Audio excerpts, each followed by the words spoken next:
Hi kids, I'm Storytime Pup, and welcome to the Storytime Pup Show. I'm so glad you came by to play. I love when my friends come by to play, and you're one of my friends. Are you ready to have fun? Let's see what we're going to do today. Magic marker, show us what we're going to do today.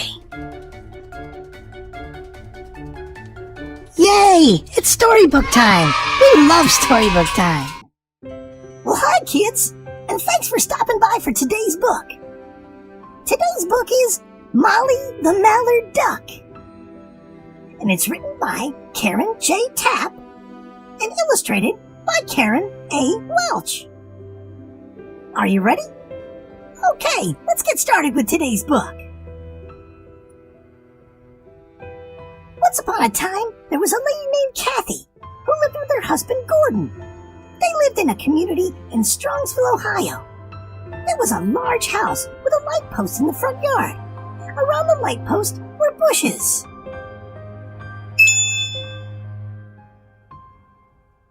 One day, Kathy was weeding around the bushes. To her surprise, the bushes started to move.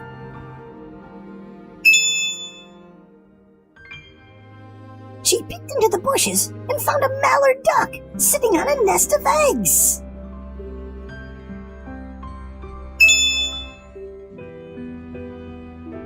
Kathy named the duck Molly.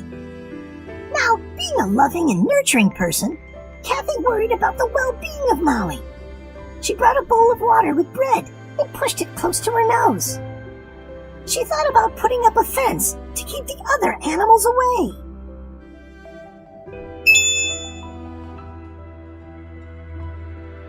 She checked on Molly each morning. By the third day, she noticed that Molly had not eaten any of the food or drank any of the water. "You have to eat to stay strong," she whispered to Molly.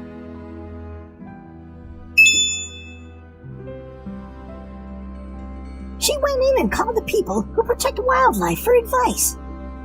They told her that Mother Nature takes care of wildlife. Kathy should not worry. They told her that ducks will lay on their eggs until they hatch, only leaving briefly at night for food. Once hatched, they will leave the nest and head for the pond to join her mate and the other ducks. They told her the fence was not a good idea. While other animals could not get in, Molly could not get out.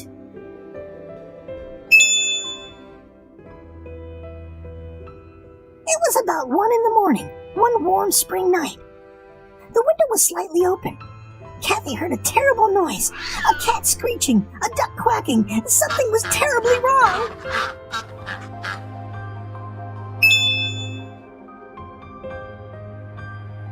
Oh no! The ducklings had hatched! Kathy looked out the window in time to see a cat running away. Molly was chasing the cat. The ducklings were following Molly. They were in trouble.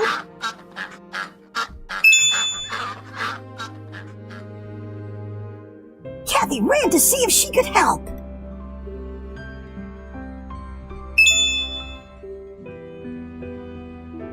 Molly chased the cat away.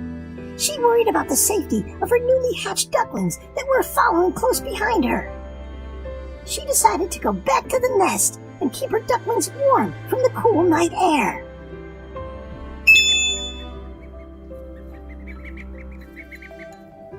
On her way back, Molly walked over a sewer grate.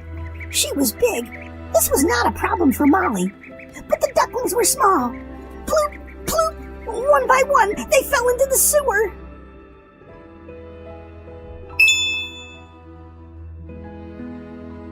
Molly was pacing by the sewer. She was quacking and squawking. She made a lot of noise. Kathy thought the whole neighborhood would wake up with all that noise, but no other lights went on.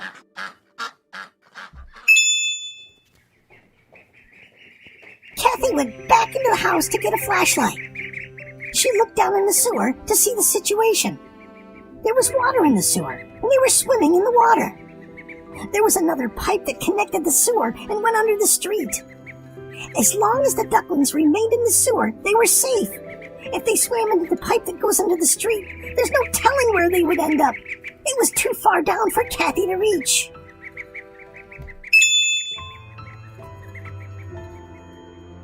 to do? What to do? I know, thought Kathy. I'll call the police. Or maybe the firemen. Or both. She didn't know if either would come, but she made the call anyway.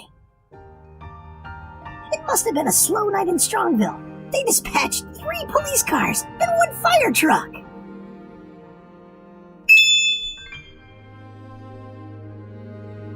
Upon arriving to the scene, the policemen and firemen were quite amused with Kathy and her genuine concern for the ducklings.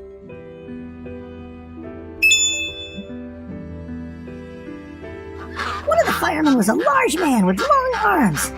He removed the sewer plate and laid down on the ground. Reaching down, he scooped up one of the ducklings, then another. He handed them to Kathy. She put them down near the frantic Molly, who was pacing and quacking the whole time.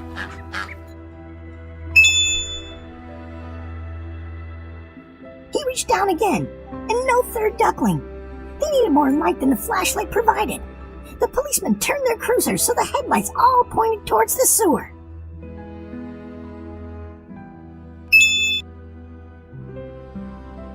Looking down, they could see the duckling. It had started to swim down the pipe that went under the street. There was a large step down into the sewer. One of the policemen, a smaller man, stepped forward to go down into the sewer. If the duckling had not swam too far, maybe he could reach it.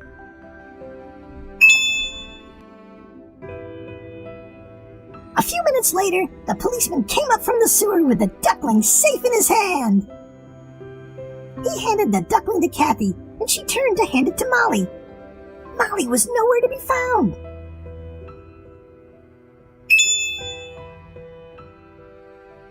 The firemen and policemen bid farewell to Kathy and went back to work. Kathy took the duckling and walked through her neighbor's yard looking for Molly. "Molly! Molly!" she called. Molly was nowhere to be found. Molly took her 2 ducklings and left.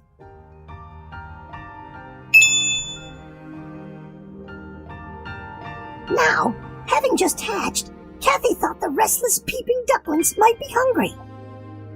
She warmed up a little milk and with a baby spoon dropped a drop at a time into its open mouth.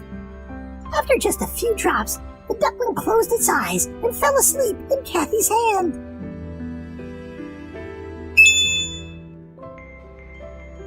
Kathy wrapped the duckling in a towel and tucked it between the pillows in her bed. Tomorrow she will take the duckling to the lake to look for Molly. For now, they both needed some sleep.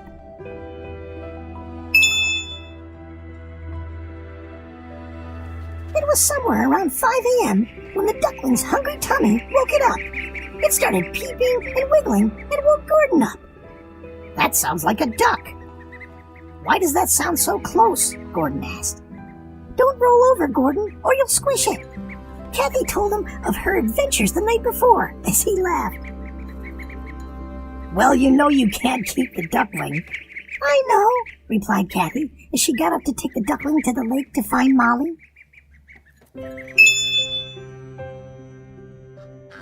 Once at the lake, with the duckling in hand, Kathy wondered how she would find Molly. There must have been a dozen other Mallards, all with their new families. "Molly! Molly!" she called. "I have your baby!"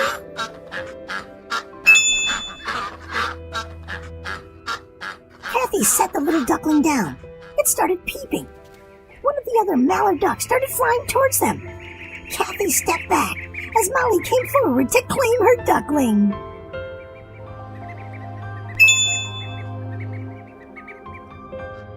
When Kathy put the duckling down, she noticed a Mallard duck flying at her in full aerial attack. As if to say, "Give me back my baby!" Kathy noticed Molly's panic and ran for safety.